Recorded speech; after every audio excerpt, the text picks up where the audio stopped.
কিশোর কুমারের গান শুনতে ভীষণ পছন্দ করতেন সত্যজিৎ রায়। বিশেষ করে ওর গলা উনি বড় পছন্দ করতেন বলেই চারুলতা ছবির আমি চিনি গো চিনি তোমারে গানটি ওকে দিয়ে গাওয়াবেন ঠিক করলেন সত্যজিৎ রায়। যেমন ভাবা তেমন কাজ।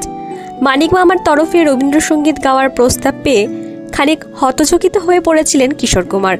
খুশি হলেও আমতা আমতা করে জানিয়েছিলেন এই গানটি ঠিকমতো গেয়ে ওঠার ব্যাপারে তার নিজেরই নাকি সন্দেহ রয়েছে।